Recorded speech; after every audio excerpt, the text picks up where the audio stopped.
Hello and welcome to another episode of Wrestler Spotlight. I'm the Maritime Warrior and I'm joined once again by Jolteon Plays himself, Joel Gallant. How's it going, buddy? I'm going pretty good. How are you? I can't complain. We're recording. It's a beautiful Thursday afternoon. And the subject of today's video, a few months ago I did Year 1 AEW with Mark Richard. And this is actually a Joel idea. He suggested we do TNA Wrestling Year 1. Thought it was a great idea. I was a huge fan. I'm one of the few that actually watched episode 1 when it aired. So we're going to do NWA TNA Year 1, starting with the first episode in TNA history and the first ever match. Do you remember the first ever match in TNA history? I think I do. It's just off the top of my head right now. I can't think of it. It's the case of great wrestling and questionable gimmicks. So I'm going to tell you the first part and you're going to be like, all right, this is going to be great. So AJ Styles, Jerry Lynn, and Loki team up. It's pretty good, right? Yeah. They team up against Jimmy Yang, Jorge Estrada, and Sonny Siaki, the Flying Elvises. Oh, yeah, I remember this. The Flying Elvises.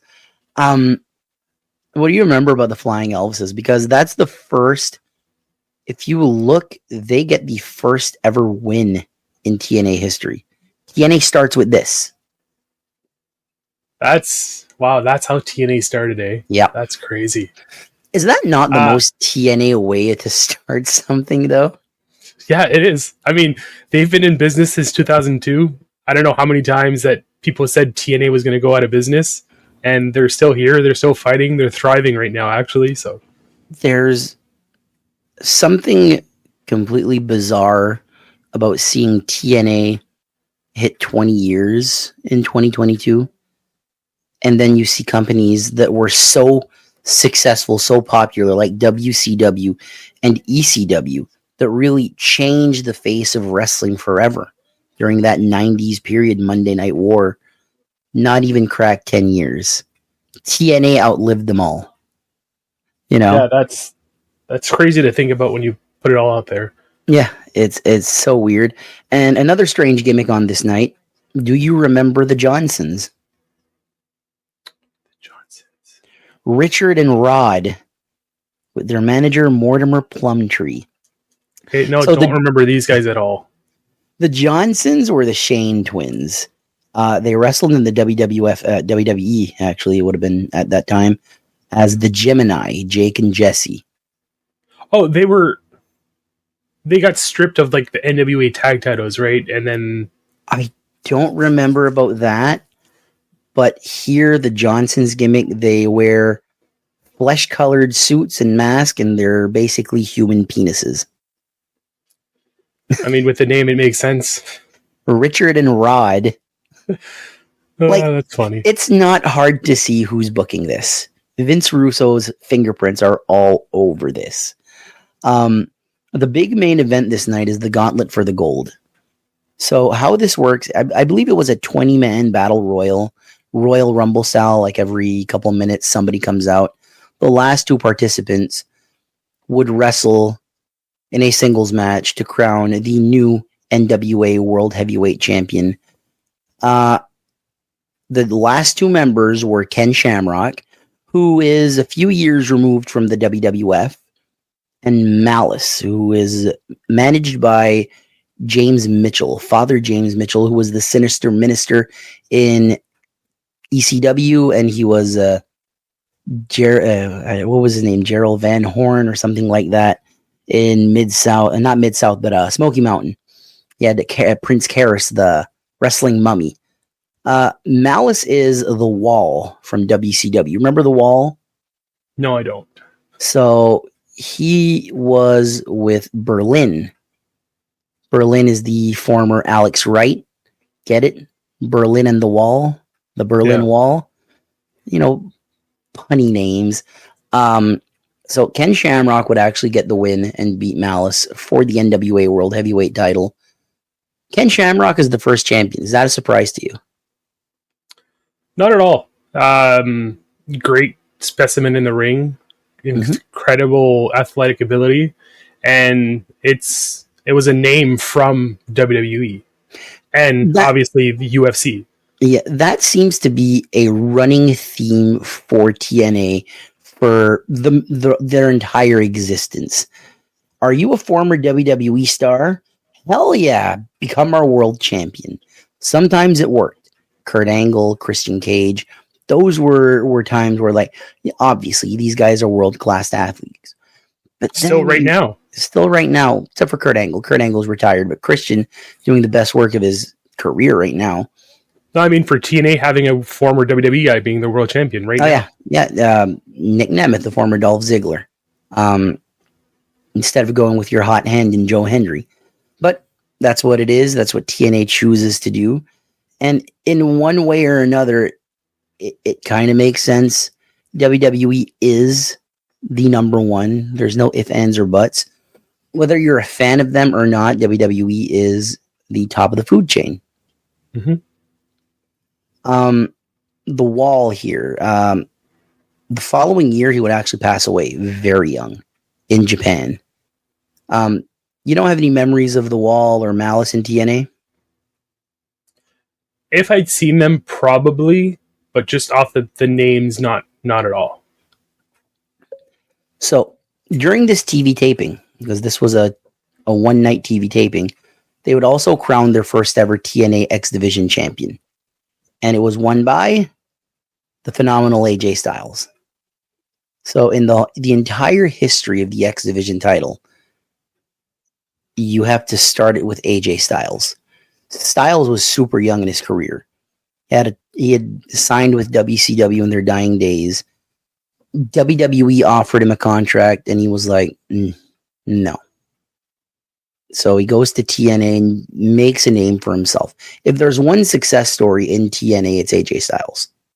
100%. The X Division title, the first few months, it's traded back and forth between Jerry Lynn, Low-Ki, and AJ Styles. Psychosis was also in this match. It was a fatal four-way match. But the three men that put the X Division title on the map was AJ Styles, Low-Ki, and Jerry Lynn. Thoughts on these guys? Because you got a veteran with two young talents on the rise, and I think Jerry Lynn just made AJ Styles and Low-Ki. Jerry Lynn, to me, is extremely underrated and underappreciated in the wrestling business. 100%.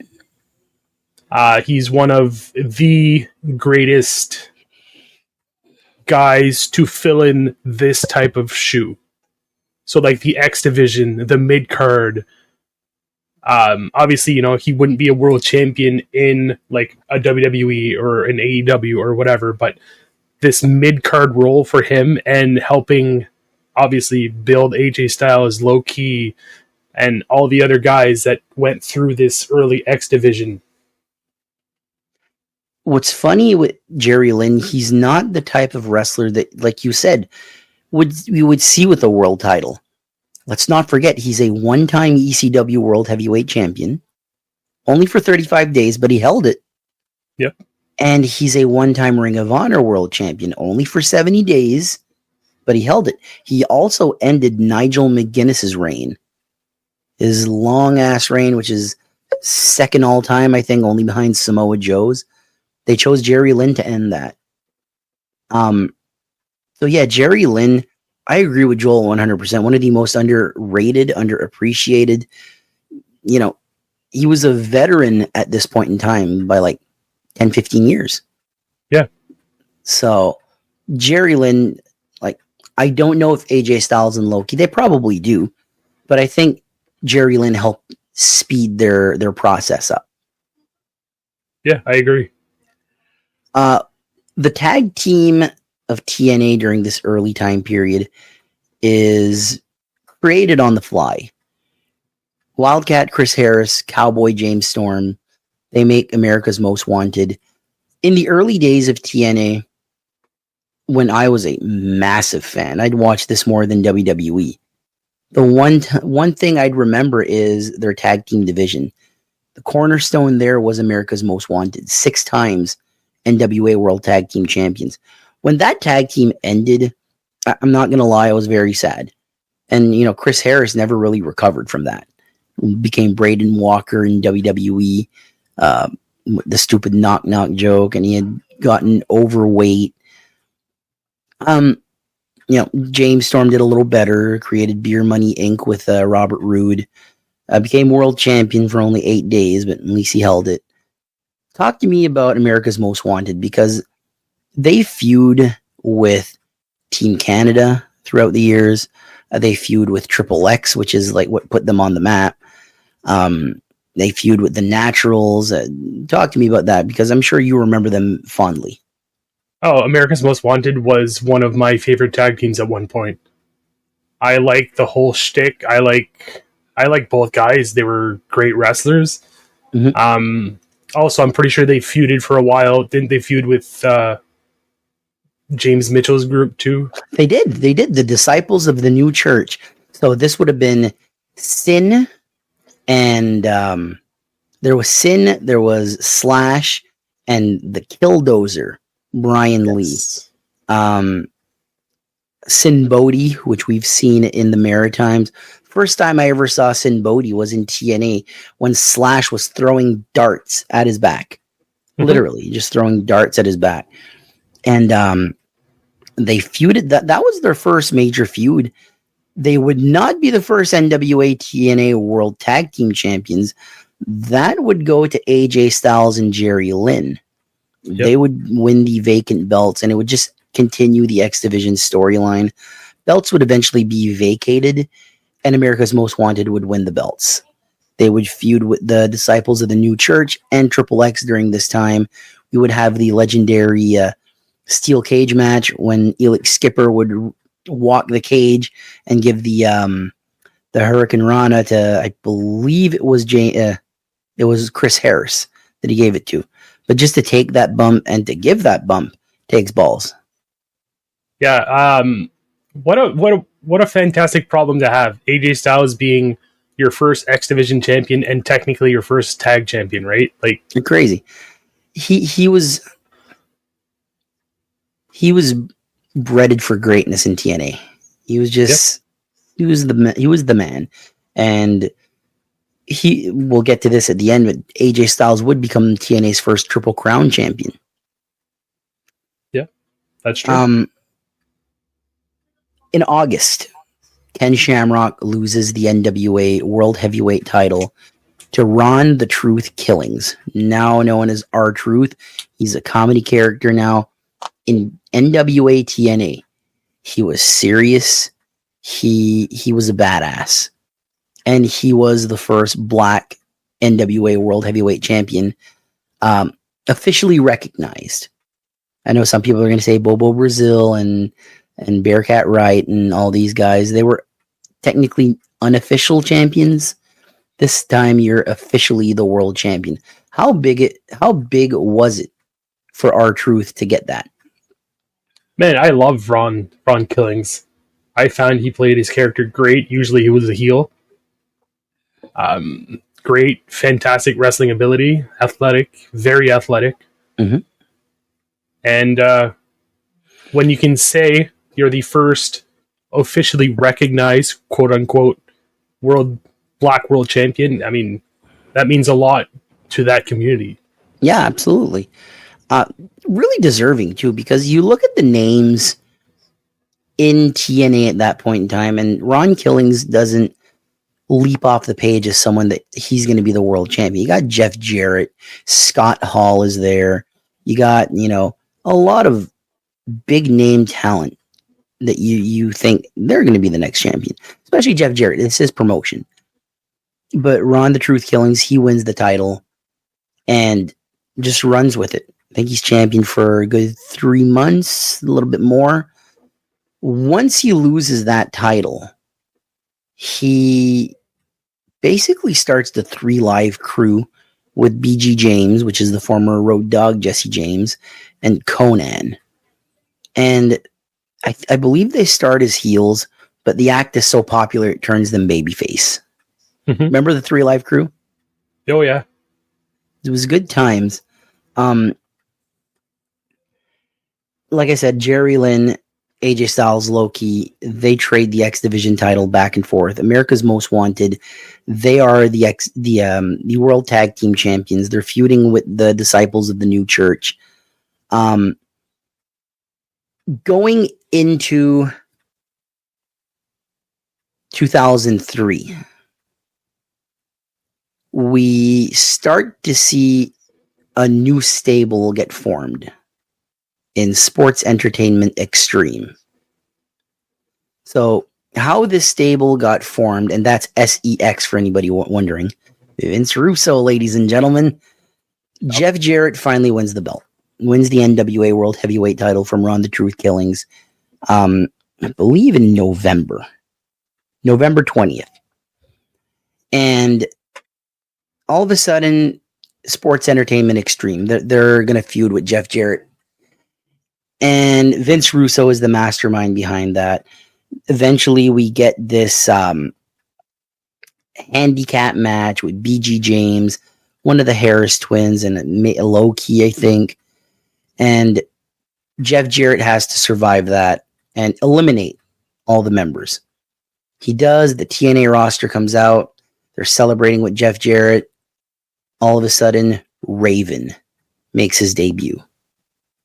He DDTs Jeff Jarrett, takes the NWA title, and he goes onto the ramp with the belt, does his pose with the belt. This is the feud that carries TNA into their first full year of existence, 2003. Memories of Raven in TNA and his feud with Jeff Jarrett. Man, Raven, another guy that's so underappreciated in the wrestling business. Agreed. One of the best characters. Obviously, Raven is, quote, the Raven from Edgar Allan Poe's Edgar Allan Poe, yep.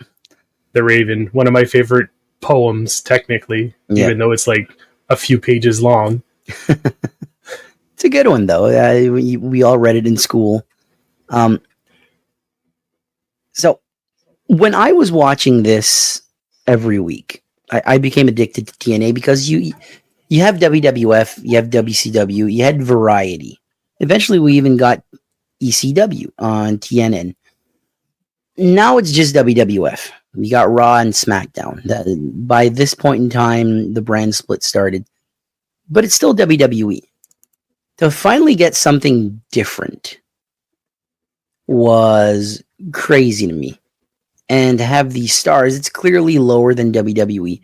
But I remember, I didn't watch ECW live when Raven was the world champion and all that. I remembered Raven for his WCW time and his time in the WWF. This is when I finally got to see Raven as a main event guy. And even though he was the heel, I was a massive fan of Raven and was so disappointed every time he'd challenge for the belt and not get it. People say the Reign of Terror, Triple H, 2002 to 2005. They say the Reign of Terror, Roman Reigns, 2019 to 2024. Does TNA have their own Reign of Terror? Jeff Jarrett, 2002 to 2006. Jeff Jarrett was what, 6-7 time? He's 6-time NWA World Champion. Yeah, that's insane. To me, I never seen Jeff Jarrett as a main event guy. I agree with you there. I never saw him. To me, I always remembered JEFF, his old WWF catchphrase. JARRETT. Yeah, and I remembered that from the WWF. I remember him with the little crappy music. And then after that, when he went to the WWF and he was like, "Don't piss me off," and he's trying to be a badass, he's still that Jeff Jarrett. I was never a fan of his. And now he's the boss here. He's the champion. He holds the title here for 182 days, which is a good reign. Don't get me wrong. It's a good reign. Yeah, at this point in time, Jeff Jarrett's the one that started the company. At this point, I believe they were afraid they were going out of business, so the Carters stepped in. But it was all backstage stuff, right? Yeah. And then Vince Russo was booking, but every final decision came down still to Jeff Jarrett. Yes. But Jarrett and Russo were best friends. They were thick as thieves. The reason Jeff Jarrett got 4 WCW world titles is because Russo was booking. The second Russo isn't booking, what's Jeff Jarrett doing? US title at best. Mm-hmm. You know? Jeff Jarrett to me is fascinating because in his career, he's a 12-time world champion. 6 NWA world titles, 4 WCW world titles, and 2 AAA mega titles. In WCW, Russo's booking. He's his best friend. Here, the belt. In TNA, Jarrett is in charge, putting the belt on himself. Who's another one of Jeff Jarrett's best friend? K-Dog, Conan, who booked AAA. Here, a couple of mega titles. To me, Jeff Jarrett in a promotion where he doesn't have someone backing him, like a friend or a family member, he's mid-card at best. So, yeah, we saw that in WWE. No, WWF. WWF.